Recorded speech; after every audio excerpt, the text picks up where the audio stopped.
As humans, we have spent almost all of our existence creating and polishing our tools, creating things and shaking shortcuts to make our lives much easier. Many of the tools that we have carved and engineered through the ages have improved our lives.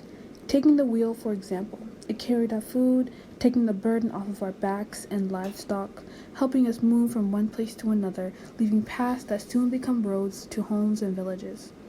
Although there have been countless tools that have carved through wood and stone, there have been one thing that is spoken: storytelling. Storytelling is a powerful tool used to not only teach and entertain, but also to understand. To understand your culture, its history, your family, and ancestors. It may seem that human history has always been written, most of it was spoken. Many of our childhood folk tales with hidden lessons and principles were spoken, generation after generation. Storytelling can be used for more than just speaking about the past. It can be used to better understand the mysteries of our world. It is so important and such a vital tool that many historians use the stories across many cultures to better understand human history. Stories from cultures all over the world carry myths that explain the unexplainable. These stories gave people answers to the questions that were ahead of their time. As valuable as storytelling is and was, to a great mind, it became a powerful tool to understanding our world, and one of those minds was Plato.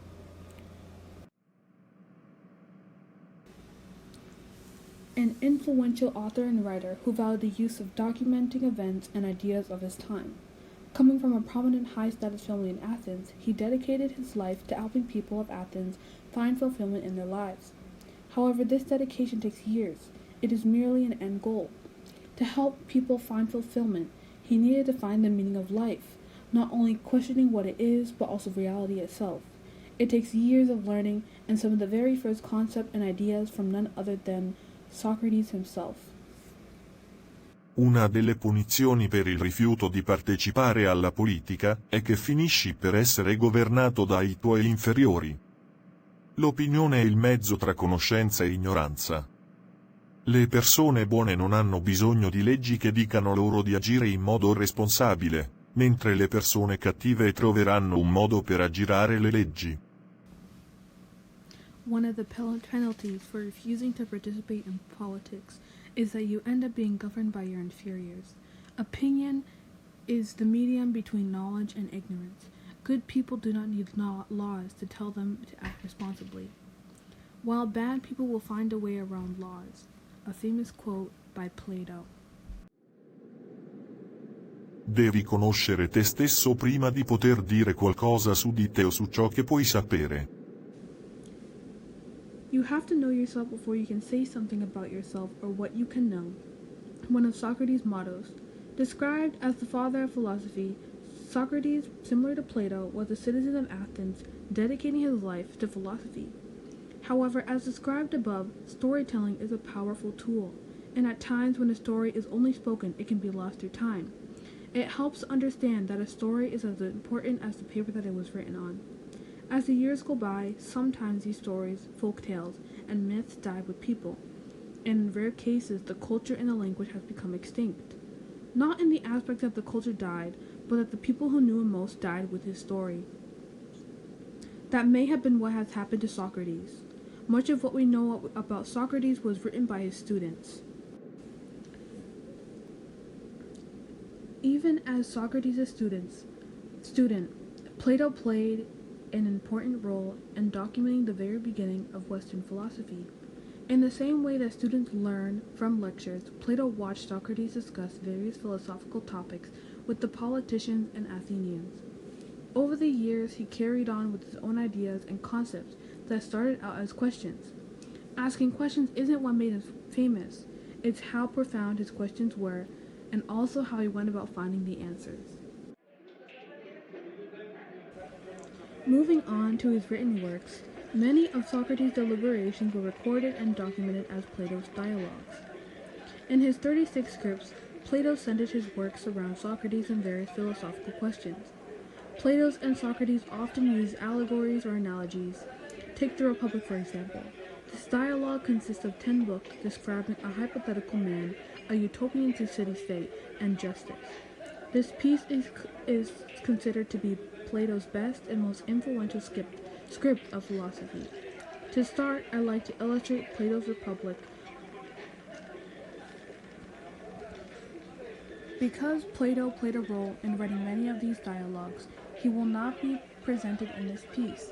Instead, Socrates will be the one asking the questions and leading the discussion. This is only a piece of the book and not the whole reenactment. This piece will show Socrates and Adeimantus having a conversation about defining justice.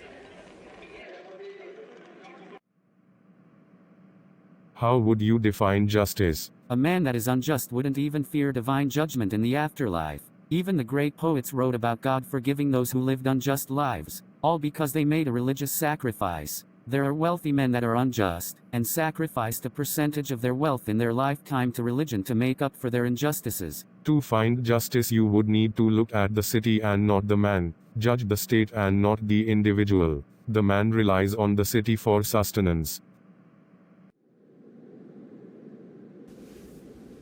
In conclusion, ethics relates to philosophy because ethics are the moral guidelines that a human can follow in order to live a life that is up to the moral standards, while philosophy is the study of fundamental nature of knowledge, reality, existence.